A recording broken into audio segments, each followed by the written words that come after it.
everyone, it's Haley, and today I'm going to be doing another recommended reads for Duologies. So duologies are kind of like the unicorns of the book world, at least in young adult. They are extremely hard to find, to the point where people would say that they're extinct, but when you do find them, they are absolutely magnificent. So I was able to actually find 5 duologies that I have read that I really enjoyed that I'm going to be recommending to you guys today. Now, as per usual, if I have any reviews for any of these, it will be linked down below for you guys. So without further ado, let's get into it. So the first duology that I'm going to recommend today is one of the first books that I read when I started BookTube, and that is Prisoner of Night and Fog by Blackman. So the first book is Prisoner of Night and Fog, and the second book is Conspiracy of Blood and Smoke. And I have a review for this, and it is honestly, I think it's the very first review that I ever did, so it is not very good, but feel free to go and watch it and cringe along with me. I cringe when I'm watching it. But this duology honestly is one of my favorites because I think the concept is just so intriguing. So it's a historical fiction that takes place during World War II. Well, not during World War II, but before World War II. And the main character, Gretchen, she is actually Hitler's niece. She's a very close family friend of Hitler's. And what happens in the first book is her father has died, and a Jewish reporter approaches her and says that her father's death wasn't as accidental as it seemed. I really like this book because it took a very interesting turn that I wasn't expecting. It's more of a kind of psychological thriller because it actually contemplates like why Hitler is doing the things that he does and why he was the terrible man that he was. Like, it kind of consider those things from a psychological standpoint, which is really interesting to think about.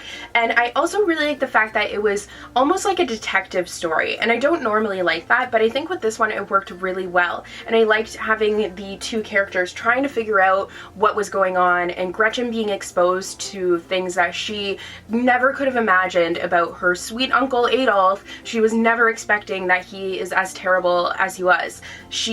But she becomes exposed to it, and she really ends up developing as a character and learning from the mistakes that she's made and learning to stand up for what she really believes in and to stand against someone who is frankly terrifying. So I really enjoyed this duology. I think it was jam-packed with lots of awesome stuff. I do, in a sense, wish it was a trilogy because they never actually get to World War II. So I wish that you could see what happens to these characters during the actual war. I think that that would be very interesting, but as it stands as a duology, and there are no plans to make it a trilogy or anything like that, it is a very solid duology. You get some awesome character development, and you get a really interesting story. Next up is Just One Day by Gail Forman. So this starts with Just One Day, and then we have Just One Year. Now, If I Stay is another duology by Gail Forman, but I wasn't really fond of that one personally. I think that this one completely blows that one out of the water. I loved this one. So it follows a girl who is on a Europe trip in the summer between her graduating high school and going off to university. So she's on this Europe trip and she's going for this great adventure, and she decides to go off with this guy that she has just met and go to Paris with him for just one day. So she goes there and stuff ends up happening, and you not only get to see that, but you get to see the afterwards as well. So in this book, it's not just that one day. You also get to see her in her first year of university and her kind of struggling with a lot of things. I really liked this duology because I found it to be very relatable. I really liked the main character, and I could appreciate the struggles that she was going through, and I think that the journey that she went on and her character development was really great. And in the second book, it's actually told from the perspective of the guy, and you get to see more of kind of that after. Like, it's not this book just in a different perspective. It's a completely different book. One of my favorite things about this duology is the fact that you get to travel the world. You go all over the place. You go to Mexico, you go to Amsterdam, you go to Paris, obviously. You go literally everywhere, and I love books where you travel, and this definitely gets your fill of travel. I loved the characters. I thought it was a very honest story, and I really appreciated that. Next up is duology that you guys have definitely heard me talk about before on my channel, and that is the Codename Verity duology by Elizabeth Wein. Now, the first book is Codename Verity, and then the second one is Rose Under Fire. And this is definitely a companion duology. You do have a character from this show up in this, but I listened to the audiobooks for these, and I think that's kind of the best way to do it, at least for me it was, because there's not much in the way of dialogue in these stories. It's very kind of like thick blocks of text. So if you kind of get frustrated with books that go a little slow because they don't have much dialogue, then I think that audiobook would be a great way for you to listen to read these, because the audiobooks are fantastic. Now, this takes place during World War II, and it is a female pilot that it's following who has been captured by the Nazis, and she's under interrogation, and you get to see her whole story, and it is honestly so incredible. I love the writing of it, and it's just an amazing story, one of my absolute favorite books, and one of my favorite World War II historical fictions. And Rose Under Fire follows another pilot who ends up in a concentration camp for women. I forget what it's called. I can't say it. Ravensbrück? I know that's not how you say it, but it's a concentration camp all for women, and you get to see her and the group of women that she is imprisoned with and their struggles, and it is so incredible. And what I love about these books is they don't really shy away from the truth. They have it right at the forefront. Like, they don't sugarcoat anything just because these are young adult novels. They just tell you it like it is, and I think that unflinching honesty is what makes these books really great, and I just really enjoyed them. Next up is The Wrath and the Dawn by Renee.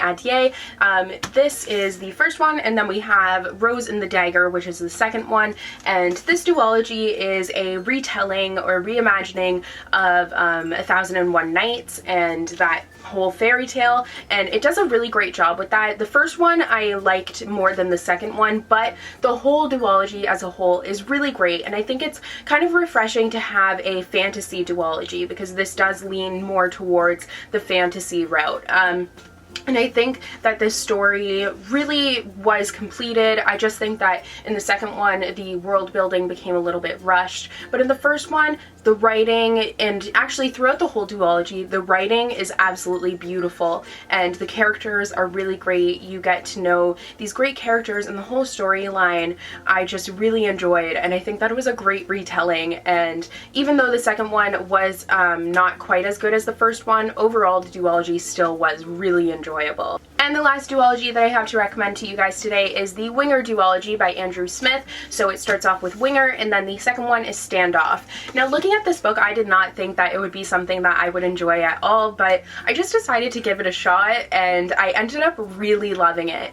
Winger is about a boy who is in his, I get this mixed up now because I said it wrong the one time and someone pointed it out, and now I don't want to say it again. I forget what it is. He's supposed to be a freshman, but he's in his sophomore year, I believe. I don't know, because in Canada we don't say like freshman, sophomore. We don't say those things. We say like grade 9, grade 10, grade 11. So I always get those mixed up. But anyways, he should be in, like, he's younger than everyone else who is in his grade, because he ended up skipping grades and just going ahead because he's smart and all that stuff. But he is a rugby player, and you kind of get to see him going through the struggles of being so much younger than all of his classmates and feeling really awkward and kind of self-conscious about it. But you get to see him also holding his own with his friend group, which I think is really great. And this one really ends with a punch that you're not expecting. Like, it's honestly just a punch to the gut, but it really is what made the book great. So this is once again one where the second book wasn't quite as good, but it was because Winger ended with such a punch that you couldn't possibly live up to that in Standoff. But Standoff was still really awesome. You got some of the answers that you had been waiting for. So I think overall, as a duology, you get to see the main character really develop as a character, and you get to see him kind of grow up because he was younger. You get to see him really grow up, and it's really nice to kind of see that, and you feel like you're just on this journey with him as he's growing up. So it's kind of like a Bildungsroman, which is an educational novel. That was my English major coming out.